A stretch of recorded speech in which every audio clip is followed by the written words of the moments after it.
Hello everyone, I'm doing well. If you're after yourselves, you have been waiting and we have been working hard, and I promised you, and we're back. Game On is back. Another episode of Game On is happening today, and what are we discussing today? Well, we're discussing the world of gaming, and I thought, who else would be the best experts to talk about the world of gaming than everyone's favourite people, two maesters, Morgan and Joshua. How are you doing, guys? You doing well? Yeah, I'm doing really well. How about you, Morgan? Doing fabulously. So glad to be on here and out of my day job. You know, my day job meaning two maesters stuff. Oh, well, it's a pleasure to have you guys on, and as I said, I know it's been a while since we've done our last episode, but feel free to check that out if you want to know more about my journey with gaming and our guest speaker Mary's journey with gaming.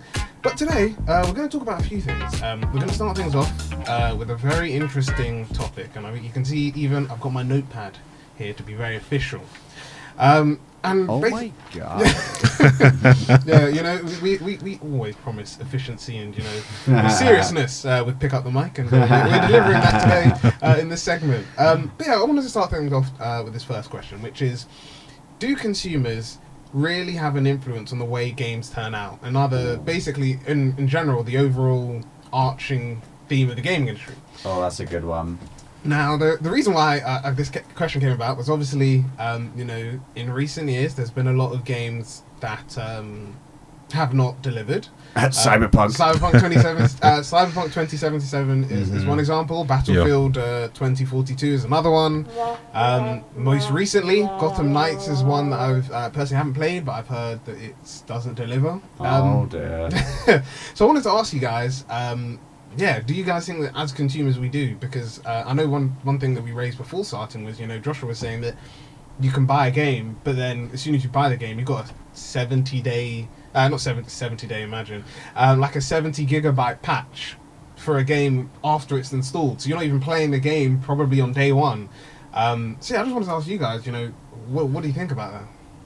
Well, I think it's just a common trend these days that you get these games that come out that they're missing. First of all, they have day one DLC, so they've basically made the game, chopped it up, sold you what should have been part of the original game. But then also you got games that are coming out with so many bugs and glitches 100%. That they haven't like properly finished it. Like, for example, Battlefield 2042, Cyberpunk 2077. I can't actually. Warhammer 3 Total War as well. I heard there were quite a few weird bugs on that as well. As Rome 2 Total War as well. Oh, yeah, that was bad. That was bad. I was so excited for that when I was coming out many years ago. What do you think, Josh? I think the issue that they really have is that they've put games in a space where it's hard to make it with taking everything into consideration. Like, you can bring so many different testers in, but because gamers, I think, probably have so many diverse ways, especially stuff like RPGs, or for example when they give you so many options in like Battlefield 2042, or even like grand strategy games. You've got so many different outcomes, so many different things you can do. When you give the players so many options, you then need to also go through on the back end of the video game to make sure that all these different options then connect to each other. And if you then don't do that, then you then get in a situation where you then have bugs. And I think some of the studios are like, oh, we're sorry, we should have done more. But then others, you're like, nah, they knew. Yeah. They just wanted our money and then wanted to use the money we paid to then fix the game that we just bought. Oh, I know, and there have been so many funny glitches like on that topic. Like, for example, in the Battlefield games, this glitch that comes up pretty much at every game release, starting from Battlefield 3, is the character just basically freezes and just basically planks with his arms out like an aeroplane, and then just wanders around like that, and it is hilarious. I love sometimes actually playing a game for the glitches is the best thing. Like, me and my friends used to do that with Skate 3 on a demo. There's so many glitches that we would play that for hours just laughing our asses off. Like, there's an entertainment to it.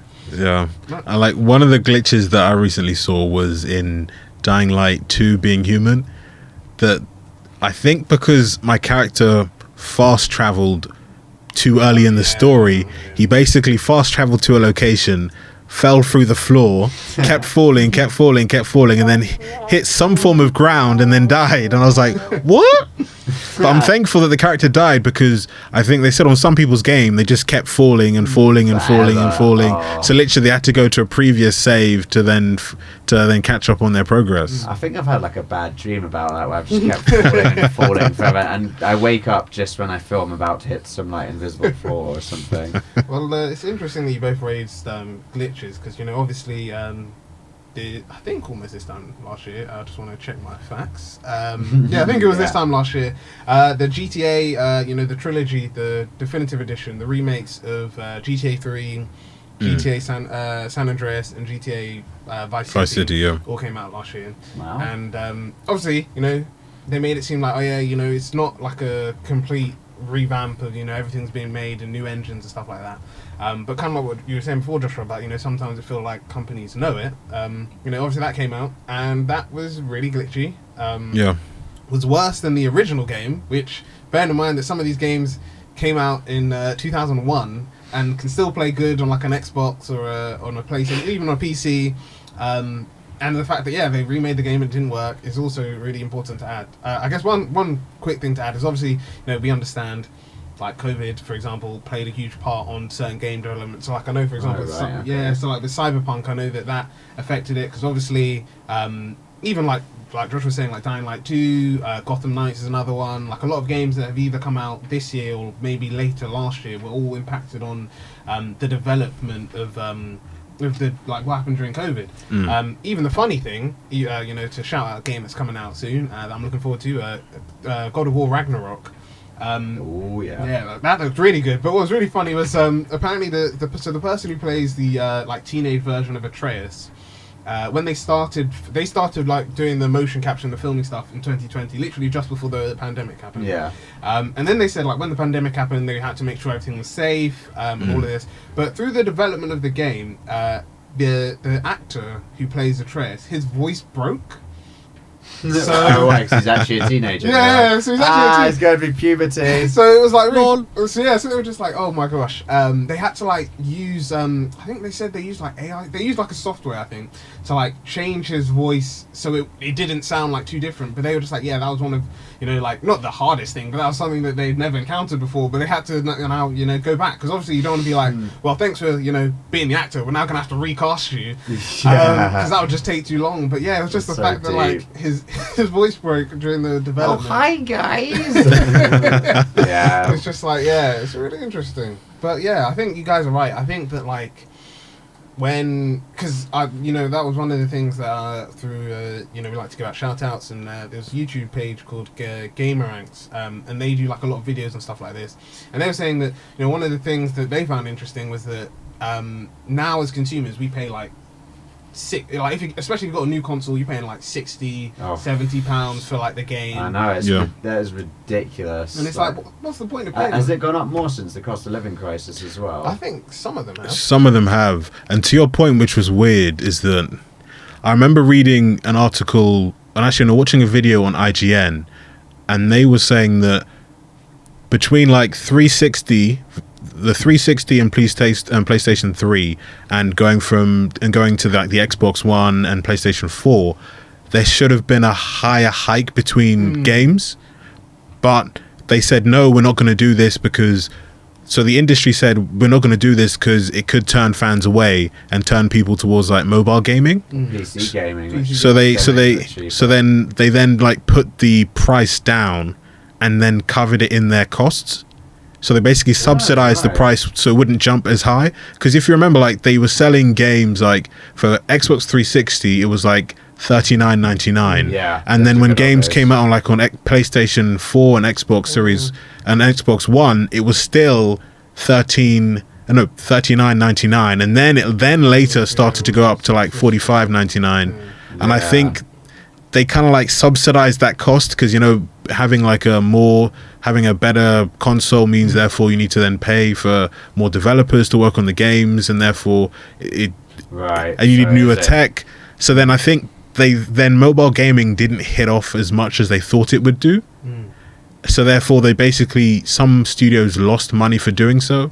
So I think now they're trying to recap the loss that they lost for the last generation of consoles.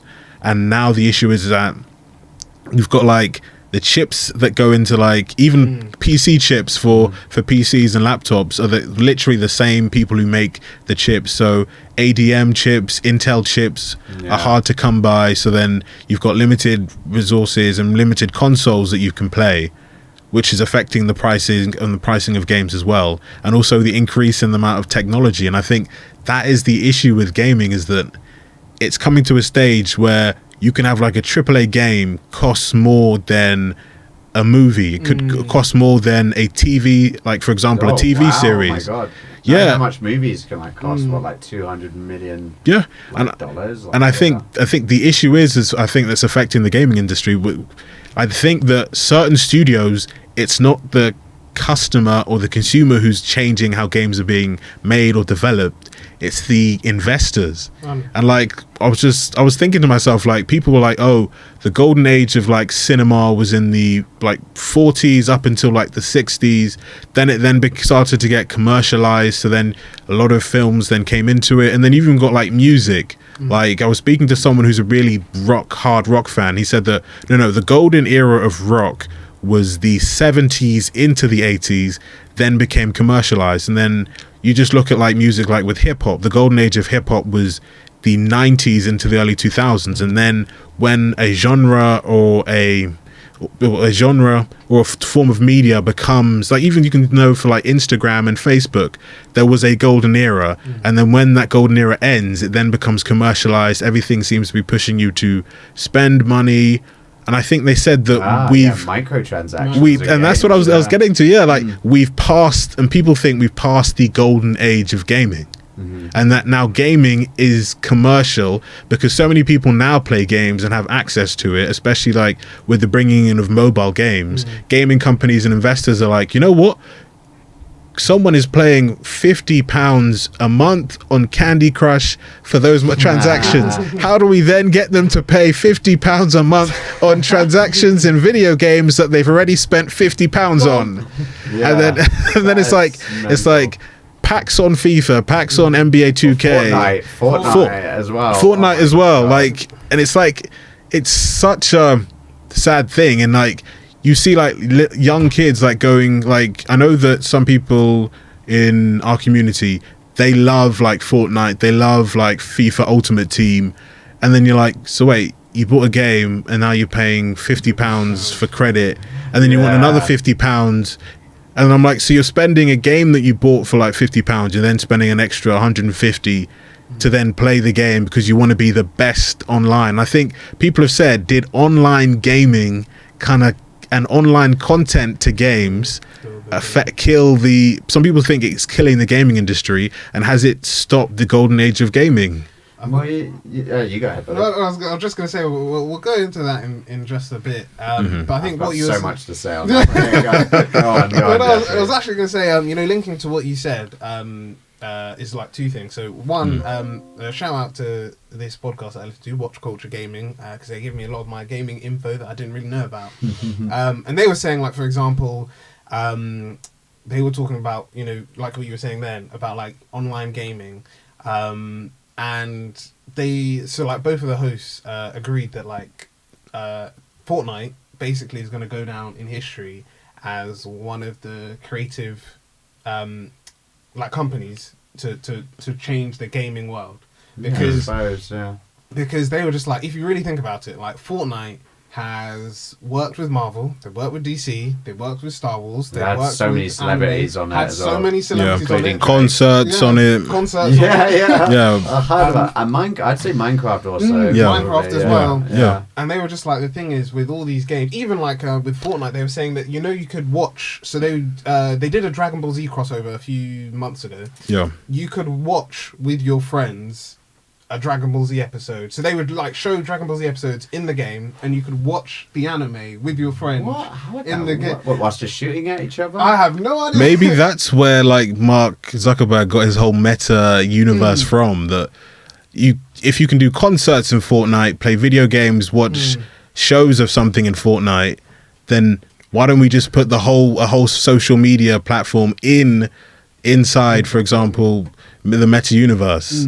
But I've seen this before with games. Like I remember on PlayStation 3, they brought out like kind of like a virtual thing where you create a character, you walk around, talk to people. Same on Xbox as well, the avatar. Yeah. I don't know why, but it just never really Hit off, yeah. It seems like it should, but it just won't. Whilst somehow, like with other angles, like for example with Minecraft and Fortnite, it kind of is, especially with like maybe lockdown's part of the reason why. But like for example on Minecraft, I didn't go, but I saw this drum and bass event that was going on, and I was like, what? Literally, like on Fortnite, sorry, on Minecraft, like. But I guess it's like it works because it gives something for people to. Because it is kind of boring just sitting there watching something on a virtual where you can't actually move your body. Yeah. So actually being able to build something in Minecraft out of rocks, I guess, is kind of kills two birds with one stone, maybe. Yeah. Yeah. But I think it's definitely a weird thing. And then the second point that I was going to add before we go into the online gaming stuff is kind of like what you were saying about, how expensive games could be in the future. Obviously, the big one to talk about is it's obviously GTA. GTA 5 is considered. I'm pretty sure. I don't have this. I don't have the stats to justify this. Apparently, according to one website, they said that GTA 5 has sold over 170 million copies. I'm fairly sure that I saw somewhere that like GTA across like all forms of entertainment, so like TV shows, films, other video games, like whatever, any form of entertainment, GTA is like the highest grossing of all of them. Damn. Yeah. And just quickly to your point, Modern Warfare 2. Modern Warfare 2, the previous one that had the record before GTA 5. And I think that's when like investors were like, wait a second, we can have a smaller studio, a smaller team, make a game, and it makes more than a movie. It can make us more than a TV show. It can make us more than a mobile phone.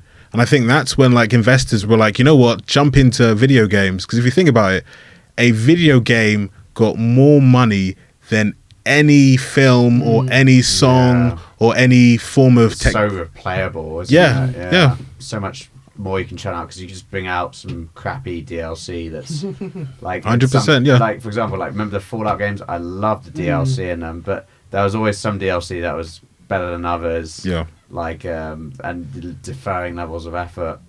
That's interesting. Actually, I've never really thought about that. What you're saying before about basically games costing as much as movies to make, really.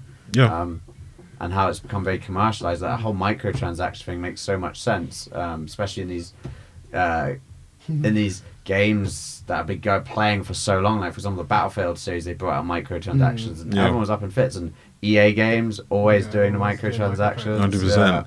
And like the one that I think maybe because NBA 2K isn't as big in the UK as is in America, like I think the game that I've seen it in the worst is NBA 2K, because literally you need to then buy a virtual currency to make your player very good to awesome in the game in my career. So literally you start off like at level 60, and then you do get like small amount of like virtual currency to start off with. But if you want to get the best storyline, so your player being able to be like an amazing LeBron-like figure, you're paying like £99 to level up your character. So then you can then do well in the career mode, which is now also online. So it kind of forces you to then, with the online elements, if you want like a story career mode, and then also to play against other people.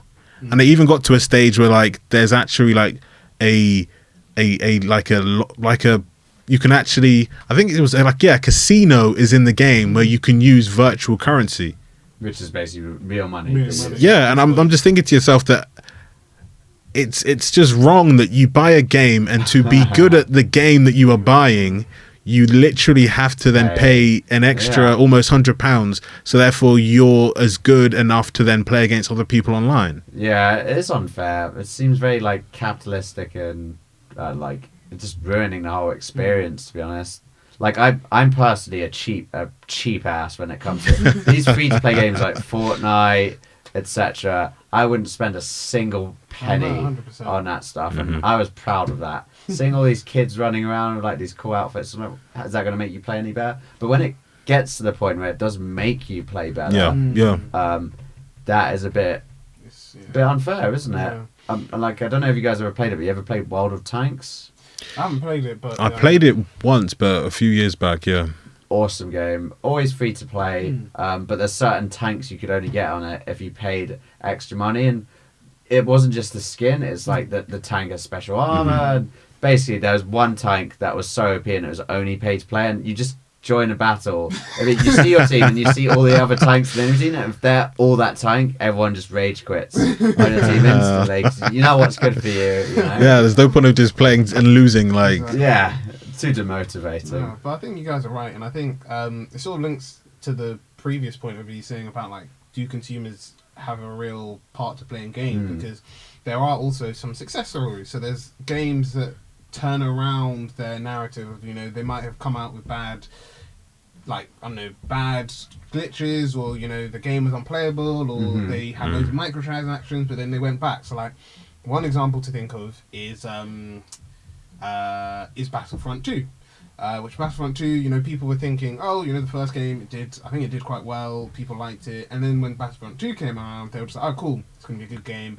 Then, obviously... Wait, are we talking about the new Battlefront 2? Yeah. So, like, then people were just like, oh, there were, like, loads of microtransactions, kind of like what we were saying here. Yeah. You know, oh, you know, you can pay and then get these, like, cool boxes and get new stuff for online. It sort of ruined the whole purpose of it.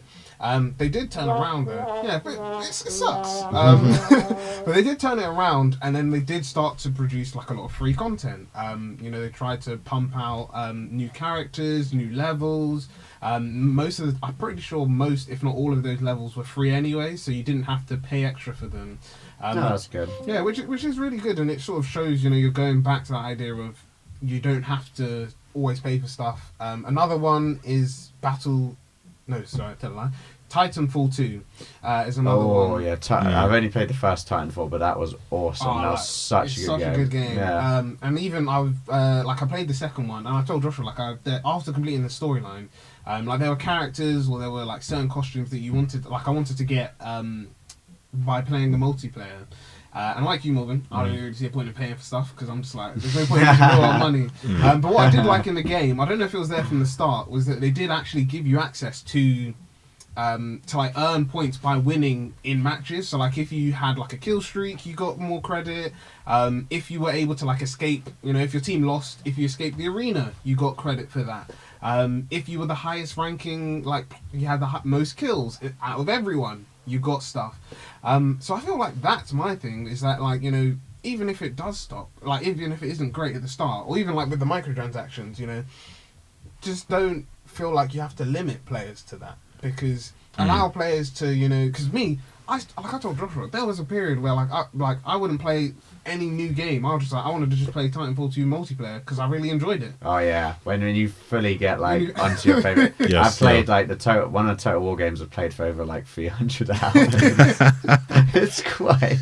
It's quite depressingly. No, but I think like you said, it's like when you've got that game and they like, you know, they're treating the fans well, they're giving you all this good stuff. That's what makes you feel like, actually, you know, I'll come back to this company, or I'll come back to this game. And obviously, like with some of the ones that we've mentioned, like Cyberpunk, you know, they did a lot of like free stuff. They're, you know, trying to fix. They did like the refunds at the start. They came out with messages. They've been honest with their development and stuff. Yeah. Which is really, I guess, you know, it's a good example of showing, you know, taking accountability for their actions. When some studios might not. But I think also, you know, and this links onto, I guess the next one we're going to talk about is, like Morgan mentioned, you know, and Joshua, the online gaming thing. Because even though I said I like multiplayer Titanfall 2, personally for me, I've always just not really been a big fan of multiplayer. Now, I could agree on that. Because if it's like, for me, if it's like I think, especially like for me, I haven't played Fortnite that much. But when I did, like, I think at the start, it was kind of nice because you were just like, okay, everyone's, even like, I've never played Warzone, and I don't know if I will. I might do 2. No, neither. I think I might have played it like once briefly, But I think the thing is, like, when it starts, everyone's just like, okay, cool, you know, I want to at least win one match. and that's fine, and that's cool. You know, it's nice. I remember I've matched up with some random person. We came third in Fortnite, and I was just like, yeah. As soon as I get first is when I'm gonna uninstall Fortnite. But Sure. yeah, sure thing, mate. but I was just like, but that was one of the things that, you know, when it first came out, everyone, kind of like what you were saying, Morgan. You know, they didn't have all the cool weapons to start with. They didn't have like, I don't know, like access to all this stuff. It was just simply, you know, everyone's trying to grind to get like better, which is nice.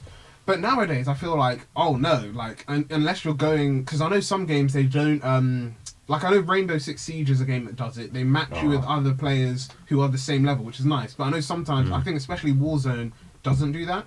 So if you get into Warzone and like you land in the wrong place, you're basically gone. Yeah. Like within like seconds, as soon as that person, whether they've landed with a weapon or they haven't, gone. And I just feel like that for me has always sort of like put me off online, like that type of online gaming. When the online gaming's too competitive, I think it is quite off-putting. Like games like Overwatch and stuff I've played briefly. I did find them fun initially, but I just such a noob. Like I just choose the easiest cheat character, and then when that character gets nerfed, then I'm like, okay, I'm out, because I just can't keep up. What's you guys' favorite single-player games? You go first. I'll say 3, because like Go on. the thing for me is like I have like stages of like different genres that I'm into. Like for a long period of time, like when I was really, really young, we got this brand new like Time PC with Windows 98, and I remember my dad. Wow, what a throwback! I know. My dad gave me like the disc of like FIFA 97, and like I played that game like since like from 98 up until like 2004.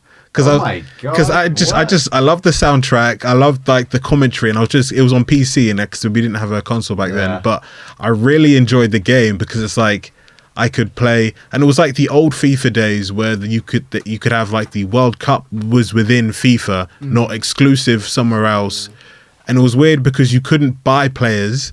Maybe because of like, you know, rules on like of money in games. So the way you'd play is that you'd actually have to swap one player with another from another league. Oh, right, nice. Or for another team. And I think one of the reasons I think I love it so much is that it got me actually more into football. And like being able to see like there's so many different players, like Mark Hughes was on the game. The animation wasn't the best, but the fact that you could play as my favorite team, which is Chelsea, you could play as Brazil, you could play as many of the major teams all around Europe, and I think that was really special for me. And then I would say the next game after that would be, I would think, Age of Empires, because that got me into like strategy games. Yeah, and it was Age of Empires 2. A quick quote from that. Do you remember what the priest says in it when he like dies? He gets summoned. Wop wop wee wop. And I think the thing that I really loved about the game was that it was different, like from other like Sim City or City Builders. It was more like you could actually develop a civilization yourself and then see how it goes from turn to turn. And I think from then that got me into then Total War. Which I then did. I think the first one I played was Rome Total War, the first one, which a lot of people don't realize. The first one, the Rome Total War, was with Activision, and then they then left Activision, Creative Assembly, and then were then bought by Sega. So then that's one. So the first, I think they did like a Shogun game in the 90s. They also did a medieval game in the early 2000s, and that was by themselves, just as Creative Assembly. They teamed up with Activision with Rome Total War and the expansions, but then left and then signed up and then was bought by Sega. So then it was Rome, and then it was Medieval Total War. What, Medieval 1 or Medieval 2? Medieval 2. That was the first one I played. Was awesome. Was awesome because like it took everything from Rome that I liked and then took it and expanded upon it. I wasn't the biggest fan of like Empire Total War or Napoleon Total War, but then what brought me back was like the hype around Rome, but then the glitches kind of soured me. Did you not Rome play Total War Shogun? 2. Did you not play Shogun 2? For some reason, it's like, I think it was just my PC at the time when it came out. It just kept on crashing. I think because my PC wasn't powerful enough. So I did go back and play the Rome Total War Shogun 2. This is just to pipe in. This is the only sad. This is a sad thing. Like games consoles and stuff, I feel like are limited. There's only certain games you play. You can't play Total War games on it. Can't really play that many strategy games, or it just doesn't feel right without a keyboard. Yeah. But with a PC, you can play all those games, but it's so depressing when you just find out your PC Isn't good enough. Yeah. just not anymore. Yeah. And like when my PC a PC I had when I was growing up just eventually wasn't good enough. I couldn't play the new Total War games. It was so sad. When I bought this PC like over a year and a half ago, the first thing I bought was all the Total War games that I've been missing out on. I was binging my way through lockdown on that crap. Sorry, go on. Yeah, and I think it's like the progression. Like from there, I was kind of, while also being involved with like Total War games, I then found my love for RPGs, and I played KOTOR, the first one by BioWare. Me too. And like I was just how much I really loved the game. Then I played the second one, and also the first one's getting a remake. Hopefully it's not just a Sony exclusive. Yeah. It's hopefully it does come to PC because it does look good. And like I then played KOTOR 2, and then I was thinking, oh, when is the next game coming out? And I was like, wait a second, they've got a game coming out soon, which is Dragon Age. And I think that really got me in loving RPGs, because then playing Dragon Age, playing all the DLCs, then linked me to then Mass Effect 2. And I think if through that whole scene, I would say that my favorite games, like, it's just like phases in my life. So like FIFA 97, Age of Empires 2, then I would say Medieval Total War 2, then Dragon Age Origins, then for a very, very long time, Mass Effect 2. And then when The Witcher 3 came out, it just pushed everything out of the park. Witcher 3. And I think still to this day, my favorite game is Witcher 3. And I was really hoping that Cyberpunk would just like fill the void and be like, that's the next evolution of like my favorite games. Oh no, it's no longer Witcher 3. It's now Cyberpunk is now my favorite game. But hopefully with the sequel that they are planning to do, and also the remake of like the first game, because I did play the second game. When I found out that Witcher 3 was coming out, I played the second game. I couldn't unfortunately play it on my PC because it wasn't good enough. And for PC fans, you've played a game, and then you remember those times when you play a game and then for some reason everything's extremely slow. So you hear the audio, but then the movement's extremely slow. Yeah. So that's the issue that I had for like Witcher 2. So I did play it when it came out on Xbox 360, but then it didn't have the... It was basically a PC game which you then attached an Xbox controller to, so you didn't really feel the vibe. Yeah. But then when you play it with like an actual on Xbox, you see that it's actually made, that the game was actually made for an Xbox. And I think like the size of the game is immense. The storyline, the amount of things you find out about the game. Right. No, that's okay. My bad. Let's pretend that didn't happen. Hashtag cut it out. And I think like I think there's no game that I've played that has had such a compelling storyline. Like so many different missions that you love, and also the two major DLCs. Like they didn't just have like missions that lasted a long time. They also had missions that surrounded the DLC that you could be involved in. Yeah, like the Gwent competitions you could go on. I could not be asked the Gwent. Oh no! The amount of detail in that game, you could play Gwent in it and stuff like fist fighting, horse racing, and I was like, oh, that's why I was so gassed for like Cyberpunk 2077. I was like, if they give us something, even if it was just like a Witcher game with a Cyberpunk skin on top of it, that would have been an amazing game. But they gave you a refund though. That was good. That's still a plus. Well, I think also to add to your thing about The Witcher is a good friend of all three of us actually, and host with me on the podcast, Samuel. He told me that he played The Witcher 3. That was the last game he's played, and he said when he finished it, put it down. He was just like, I'm done. No game is gonna beat this. So 100% I agree that The Witcher 3 is like. Yeah, it is really royalty. The TV show is not doing it justice. No, it's not. Yeah, we'll be talking about The Witcher soon on Two Maesters. Like, I'm gonna start reading that book. Well, what's been your favourite single player game or games? So I think when we last did this, I said it was Mass Effect. Oh yeah. And Splinter Cell. but I said Splinter Cell, it would have had like so like I don't know if I mentioned it in that one, but like over lockdown, I just wanted to get back into gaming because I was just like, kind of bored of the games I've got. I want to try something new. And I played one of the Splinter Cell games because it was free on Xbox, and I was like, it's really good. Let me go back to the start, see where the game came from. So I was working my way through like each game, and like that was really fun because that game, I think, like I know a lot of people are talking about it before because that's also getting a remake. But like they were saying that like the stealth in that game is like crazy because you have to be careful of the lights. You have to be careful about how your character moves. This is in Splinter Cell, right? Yeah. Do you know what I did find funny about the game? You know how it's the trademark of the main character in it is this night vision goggles, these three very luminous green goggles. Yeah. You literally be standing there in the dark. You can see, and because it's third person, you can see your goggles just poking out. A security guard's just standing there facing into the dark. It's like, I guess nothing's here.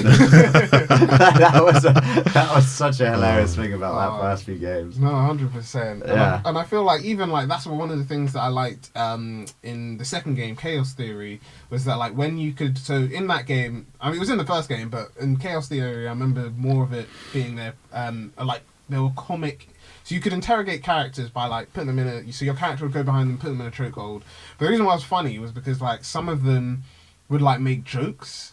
And like there are so many different like segments where you can like watch on YouTube of like the funny interrogations that he does. So like there was one time where he had to go to this it was this American base. He was on there. He was doing like this these people, there were like American soldiers there, and they thought this one guy, he grabs him and he's just like, oh hey soldier, I need you to tell me this information. And the soldier's just like, oh my gosh, like you must be part of the training exercise. This is obviously like fake. And it's like, oh yeah, definitely this is fake. Sure. But let's pretend that it's real. So if I was going to interrogate you, what information could you give me about the area? And then it was just funny because like obviously it's not, and it's just like I like games that do that, like when they play jokes on themselves or like make fun of stuff. But yeah, just to name a different game, I'd say the early Assassin's Creed, to be honest. I think the newer ones can be a hit and a miss for people because I do agree that like a lot of people say that it does. A lot of games nowadays try to do like the whole Witcher 3 thing of you don't just play the game, you can play like a mini game in the game, or you can have loads of random quests appear.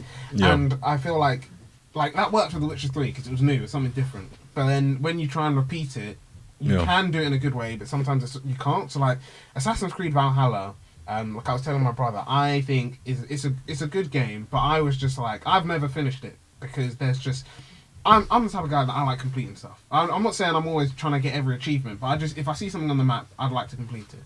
And for me, it was just like, okay, so you've got all these like side quests already, and then they introduce this thing of like world events where you could just randomly be traveling in the world and then pick up like a side quest. And for me, I was just like, the game itself is pretty long. Like the main story games are long. Some of the side quests are really long. Yeah. And I was just like, I don't get why you need to do that, because like if you go back to like Assassin's Creed, to me personally, I'd say the best one of all of them is probably Black Flag. Because I liked, the sea shanties that give you that pirate feel. You're there, actually, like exploring the ocean. Sea shanty song. Yeah, and it was really good, and I really liked it. So I'd say that of the Assassin's Creed series has to be one of my favorites. Oh, just to stop you there, I think also with Assassin's Creed, I think it's just like with video games in general, and you could specifically like point to like Ubisoft games. They had such amazing franchises, like on the PS2 Xbox 360 phase. Like you got Splinter Cell, you had Prince of Persia, you had Beyond Good and Evil. With Rainbow Six them as well. Yeah, Rainbow Six is them. Yeah, is them as well. And then it's like so many different games. Oh gosh, the other Tom Clancy game, Ghost Recon. Ghost Recon as well. That were amazing games. But then you're like, how could you ruin so many franchises that they're so diluted? And also, just to piggyback off that, I forgot to mention a game that I have to put on my favorites list, but I've never completed. I've played on 3 different Xbox consoles, on a laptop, on a PC. Skyrim. Oh yeah, and I think the thing God. that Skyrim did is that it did the whole thing of you can go from one side of the map to the other with no loading screen. You can literally have so many diversity in a game, and I think that The Witcher, and even I think the developers said that for The Witcher 3, they took what Skyrim did and then made it better. And I think we're just all we're hoping for is someone to take the formula that Witcher 3 did and then make it better. And I think no game has currently done that yet. No, not yet. I think I agree with both of you. Like The Witcher, I think is a high point in sort of Yes, the RPG yeah. world. Interesting how both of you haven't. We mentioned Skyrim, but not Fallout. Like, Oddly, we never really not your paid. cup of tea? I think the issue is we came into like console gaming later. Like I got my 360 like 2010 with a Kinect. So then I missed out like the first like Fallout three 3. Fallout 1, Yeah. 2 and 3. I have played and New Vegas as well, and I have played like Fallout 4, but then I think just because so many different games came out around that period, like You put so I much kept time in. I started it, I really enjoyed it, but then I was like, I can Witcher 3, let me play this. And then I got stuck and hooked on The Witcher 3. Like I've played it twice now. I'm about to play it for the third time. Shut. I wish I went through another run through on it. But like I remember Fallout. I've always loved the Fallout games. Like I love Fallout 3. And one thing I think that really makes a good video game is the soundtrack. Like for example, The Witcher had an amazing soundtrack based on a lot of like Polish style folk music. Amazing. The Fallout soundtrack, again, amazing as well. Like I don't want to set the world on fire. Oh, amazing. Like walking through a hideous wasteland. I was actually quite scared at times. The only thing that would calm me down is that 1920s, 1930s soundtrack, you know. Amazing. Yeah, I can't wait for them to actually bring out, because again, it's a franchise that they kind of ruined. Fallout 76 was trash. Yeah. I played it for a little bit with my brother. It seemed fun, but I didn't really get into it because I just heard so many bad reviews and so many day one bugs as well. Again, ruined it. And I think fans were like saying before, like 3-4 years ago, people would say that there were only 3 franchises or 3 gaming companies, major ones, that fans could swear by. So like Rockstar, Bethesda, and CD Projekt Red. And like the last one left is Rockstar, and they're starting to annoy fans because people are like, stop giving us these GTA 5 stuff, give us GTA 6. We want this. GTA 5's been out for so long. Since 2013, it's come up to 10 years that it's come I was out. in school when that came out. Like, It is ridiculous how long. And like they released it on the 360, PlayStation 3. Now they did it on PlayStation 4, Xbox One, and now they're releasing. It's now been re-released. They believe they're going to re-release it. No, I think they have. For like PlayStation 5 and like Xbox Series. It's like, why everyone's because played it already? I think what they're saying is that there's a new generation of kids who can now play the game. Kids, I love how they're 18 plus. That's another weird thing about gaming. Like I was watching like an NFL game.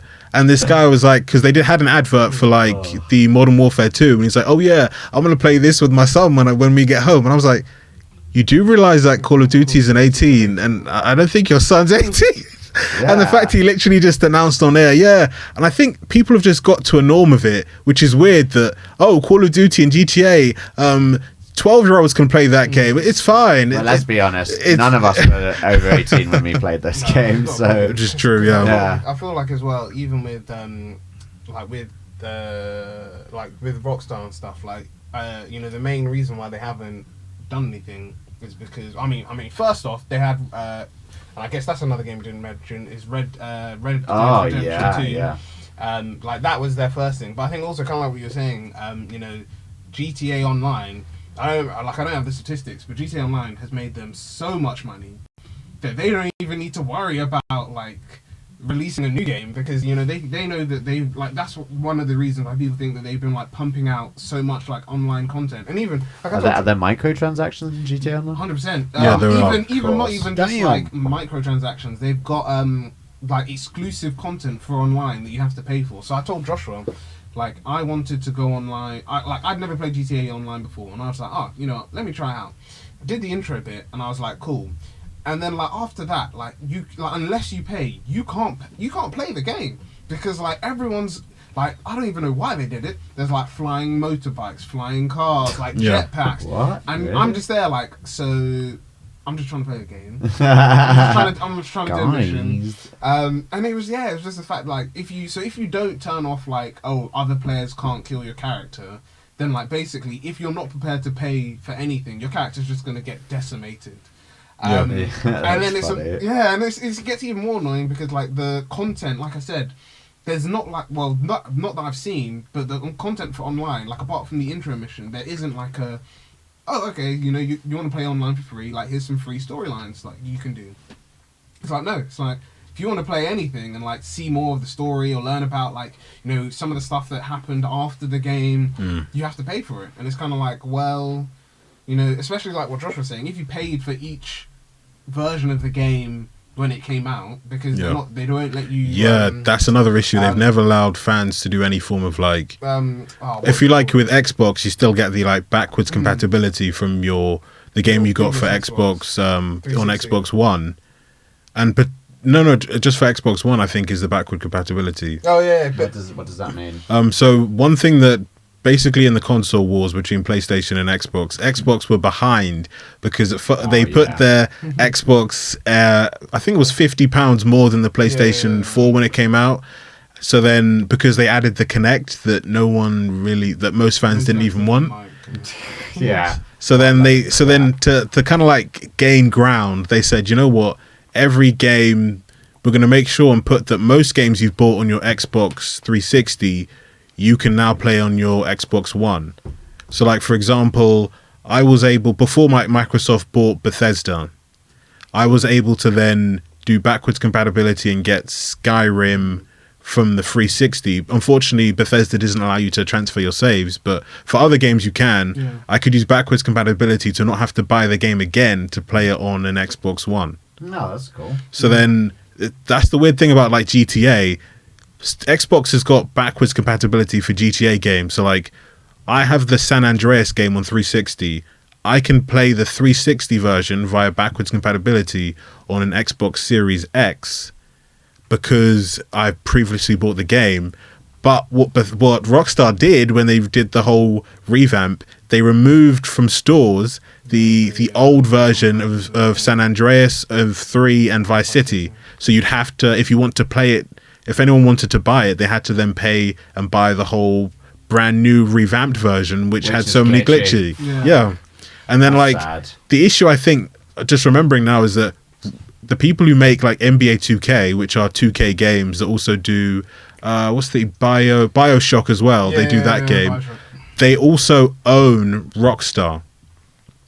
So the issue with microtransactions could be basically larger company telling smaller company, we think you need to involve some more microtransactions. We don't think we've got enough money out of this game yet. Yeah, EA Games secretly owns all of them. That's right. Bloody EA Games. That's true. So, in the interest of time, I'm gonna end it on a very positive note.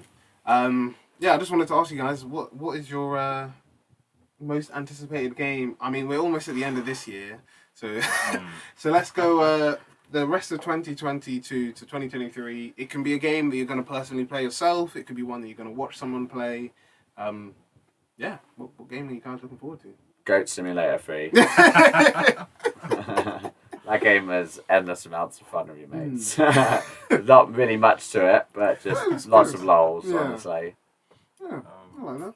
For me, I would say, if it does come out next year, Dragon Age 4, because I think the one thing I want to see is has BioWare and EA learned their lessons? And I think it's like the cornerstone is like, this is the last game, because like Mass Effect Andromeda let down the fans, and it's kind of weird that BioWare and EA always have like a good game, bad game, good game, bad game, good game, bad game. Like they had Dragon Age Origins, then Mass Effect, then they had Dragon Age 2, which was bad, then they had Mass Effect 3, which was a good game, but the ending was annoying for fans. Yeah, I still thought it was still okay a for me. really good game. And then they had like Dragon Age Inquisition, which the fans really loved. Then they came with Andromeda, which fans didn't like, and then they came out with Anthem Which that fans people didn't found like. was like, why are you doing this? So I think like for me is like the final straw with like BioWare. Like before, everyone was be like, oh, if you're looking for a game that's an RPG And it's good. and it's a good RPG, 3 people: Bethesda, BioWare, and CD Projekt Red, and now it's just literally none of them at the None of point them, yeah. at the present. And I think I just really want the game to be really good because they keep on saying, "Oh, we've taken back what we've seen, what the fans have said. We really want to improve what we've done in the past. We're going to be more open with the game development. We're going to make sure that this game is ready to launch and it takes on the feedback and keeps with our BioWare traditions." And it's like, can I trust them? That's the one I'm waiting Don't for. pre-order it. I'm definitely not pre-ordering Yeah, no it. pre-order. Waiting to make sure that everything, that the reviews are good. Watch it, maybe watch people play it for a bit as well to see how it is, Yeah, it does. and then buy the game. What about? Oh, yeah, you said yours. Such a good host. What would mine be? There are a few games. I think I mentioned it before. Hogwarts Legacy was one that I was really interested in. Obviously, it got delayed, which I don't really know how I feel about because I mean, again, that was I know it was developed during COVID, so I understand that they don't want to rush it, they don't want it to fail, because hopefully they're probably hoping it'll lead to like a multitude of Harry Potter games. But yeah, I'm also just like very cautious because they've like released a lot of gameplay, but there hasn't been an in-depth maybe like look at like in-depth 10-minute gameplay trailer. A lot of it's been quite short, so I'm kind of like I don't know if this means that the whole game's bad. And obviously, like I mentioned, Gotham Knights is an example where I've heard like the game it has a really good beginning, all the stuff that they showed was from the beginning of the game or the middle of the game, and then the ending sort of just like doesn't do well. So I'd say for me, in all honesty, probably Starfield is a game that interests me. It's all about it's Bethesda's take on space, basically. They said I think they said it was over 1,000 planets, right, that you can explore. Yeah. So like you'll be able to explore like 1,000 planets. You've got your own ship. You can decide on essentially the fate of the galaxy. I also do like that they've changed it from Skyrim, because obviously, everyone, in Skyrim games, your character's usually like a warrior or something like that. But I do like in this, you're less of a fighter and more of an explorer, and it's pushing that idea of you're going out, you're exploring planets, you're trying to find out this like weird, which I think a lot of people have said that if everything lands smoothly, Starfield will be what Mass Effect Andromeda was trying to be of like you've got loads of planets, you can explore them, they're all different from each other, and I feel like Starfield actually being like each planet will have its own like in-depth ecosystem, it's an in-depth thing, and you'll want to explore 1,000 planets. I think they've even said it's got like the most dialogue in a Bethesda game. Like I think Yeah. I think they Oh, right, okay, yeah, I think they that's said Skyrim had like 500 hours, and this has got like almost double that. And I think to your point about Starfield is that how usually normal games just have like 2 factions that you can join. I think they have like 3 or 4, which brings a whole new element to the game. Multiple endings, way more endings. And like if you've got like 2 factions, it's like okay, one must be good, the other must be bad, because that's how they usually peg it. Or that they're very similar but with 2 different ideologies. Like in Skyrim, you could side with the Imperials, or you could side with the something cloaks. Stormcloaks. Yeah, Stormcloaks, that's it. Yeah. And I think with this one, there's like 4 different groups that you can side with. So therefore, it means that there's so many diverse choices that you can have. How do the different 4 factions interact with each other? Are they always hating each other? Are they sometimes working with each other? Yeah, I don't know. I mean, I feel like when you hear all these videos of like the developers talking about the game, like we're putting in some amazing, like there's gonna be so many things. Yeah. I've heard that so many times in games, and I know. take everything with a pinch of salt. Don't pre-order. Yeah, and I think that is the sad thing about video games is that they've blagged to us too many times that we've fallen for. That we're like, at least some honesty, at least. Like, 100%. like for example, Andromeda. Like, how much hype they put into that Oh, my game. God. Like, The character animations in there, that screw up is so fun. Like, the amount of videos I've watched of, like, when the animations, like, they turn around to walk away and they're like, it looks so funny. Oh, what a mess up. And even like what you were saying, I saw something about like Cyberpunk, and they were saying that the interesting thing about Cyberpunk is when it came out on. So at this point in time now, in 2022, it's done partly because people think because of the anime series that they did to link in with the show, but also partly because of all the patches and stuff that they've done. It's got like a 90% on Steam, like of a positive review. And then I think there's like a 86, which is mildly positive. But they were saying like when it came out, the reason why critics were giving it a lot of like 9s and 10s was because they got the PC version. The PC version at launch wasn't as good as like what it is now, but it was miles better than like the console versions. Right. And I guess it's kind of like what you were saying before about, you know, if critics are getting given only one type of the game and they're like, oh, you know, it's a bit buggy, but you know, you expect that with games. It also was developed in the pandemic. And then it's just like, okay, cool. So you'll just be like, cool. So it's good for PC. It's probably good for my console. And then obviously, you know, that didn't turn out to be the case. So I feel like all this stuff has like impacted the gaming industry, and kind of like what Joshua was saying, you know, whether it's the gaming company itself are just like, you know, we don't want our hands on it. We just want it out. We'll fix it when it comes to it. Or whether it's the gaming company, like the parent company, being like, actually, you know, we've paid, you know, loads of advertising on this. We can't afford to delay it. Like I know that was one last thing before we go. I know that was what apparently they did for James Bond, because a lot of people thought that No Time to Die was going to get delayed last year to the earlier this year because of COVID. But then this person was just like, Amazon, like, I mean, obviously Amazon have a lot of money. yeah, and they But bought they the were just rights to James Bond. But they were just like, I've forgotten the company, it's the one with the lion. MGM. MGM, they were just like, they can't afford to delay it anymore because all this Yeah, because advertising. they made the movie before But, Amazon yeah. bought it. So I think via contracts go, it could be that the money for the actual film has to come from the investors who invested in the film to begin with. It's like, for example, imagine like Marvel are about to release a film, Disney buy, or for example, you know the game, what's that game again? The Bethesda made for PlayStation. Deathloop. Oh yeah. So the Deathloop game, before Bethesda was bought, Deathloop signed a contract with Sony to make a Sony exclusive game. Microsoft bought it, but they still had to release the game as a PlayStation exclusive. It's now on PC and on Xbox now.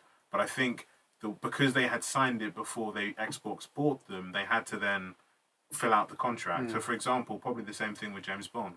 Yeah, and I feel like that's the thing with gaming, is that now we're just in a place where people are just unsure about stuff. But I think, one last thing before we end is I think that kind of like what people are saying, I think now is the time for indie games, because more people, like most of the time, like what Joshua was saying, whether, you know, it's through Xbox's Game Pass, which put indie games there and allow you to buy indie games, get them for free, or whether it's, you know, you see like a cool trailer at like a gaming conference, or, you know, you see a cool trailer on Instagram or whatever, and it's just like of an indie game, you're like, you know, most of the time indie games are like £20 anyways, so you're just like, you don't have high expectations, I guess, is the thing. And I think even they were saying that this gaming, or at least for now, this might be the emergence of AA games. So, you know, nothing from big companies, but games that people are just like, usually would be like, I'll give it a go. But now they're just like, oh, okay, you know, these games, there's an expectation that it won't be amazing, but it's also not deemed to be so bad. Or if it's an indie game, you know, there's the expectation of it's not going to be great. And yeah, one very last thing, I promise this will be the last point, is sort of linking to this, is me and Joshua played an indie game. Oh, what is it called? What is it? You know the one, the London-based one? Oh my god. What's it called again? Honestly don't remember. It's called I don't remember the name, but it'll be under here, and hopefully where my hand is, it will be there. If not, it'll be somewhere. But that game is based in London, and Ubisoft did Watch Dogs Legion, which is also based in London. As a Londoner, I can say that this indie game felt like a more realistic version of London than Ubisoft's, like, I don't know, $1 million game that like came out, and I just felt like that to me is just crazy that a small company can make a game, and as a Londoner, like wherever you're from, if an indie company can just make a game, and you're just like, wow. And I think the company is Nordic as well. Yeah. They're based in Scandinavia, but they actually did a depiction of London that you could actually believe growing up in London.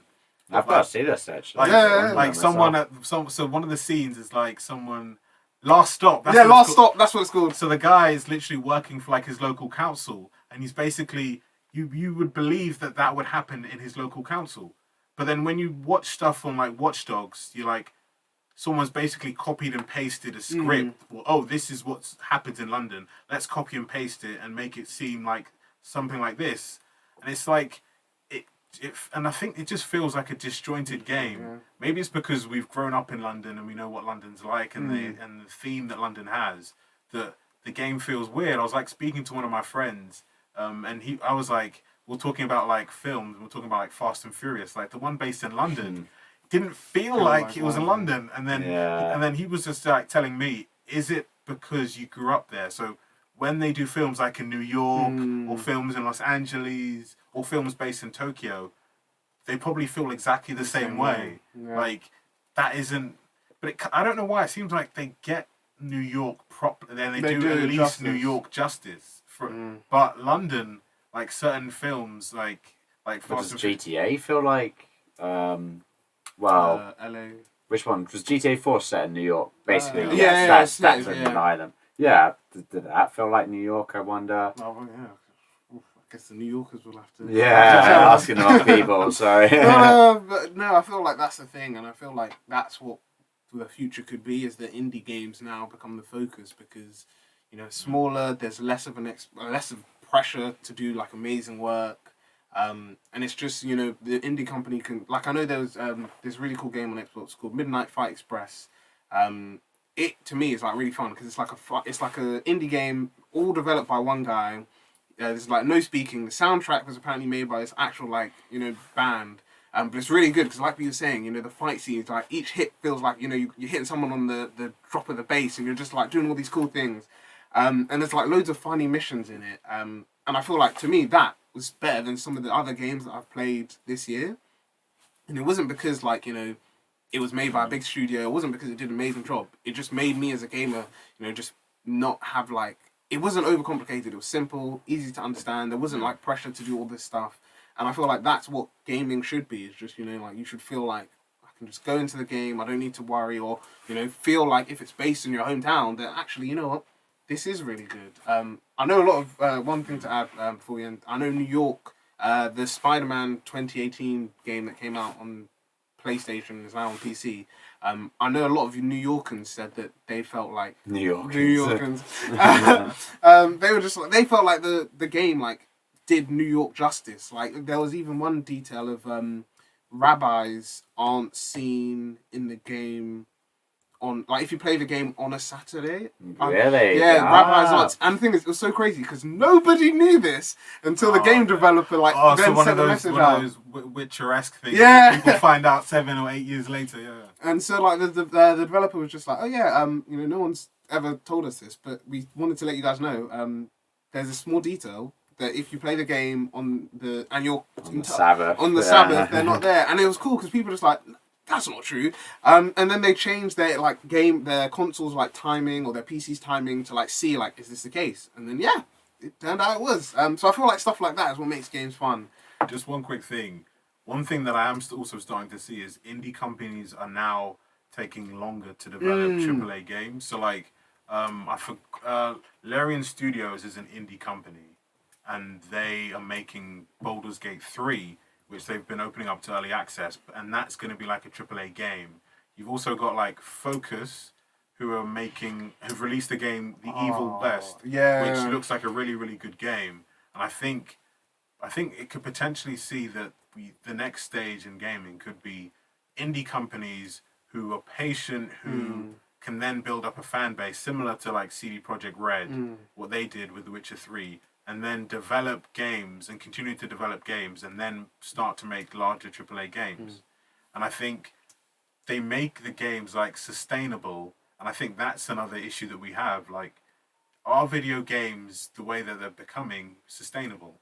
Is it the reason why Cyberpunk and other games have got bugs, or devs are overworked and swamped, and that people are leaving like major gaming studios because they've had enough? Is it because the games have cut to a stage where they before they were too big to fail, but maybe they are too big, and that's why you have the issues? And I think that's a perfect way to end it. We can talk more about that later, because I feel like what you said, there's a lot of conversations to be said around whether that's current games in development or games coming out. Even this whole idea of having like a multi so a lot of people call it the MCU model of like all these different games have to, not like you have one game and then you've got a second game and a third game, but it's like you've got a game on one character, and then we're going to do a spin-off game on this character, and then if you want to play this game, you have to watch this game because it links to this story, and it's just like, do you need to have an MCU type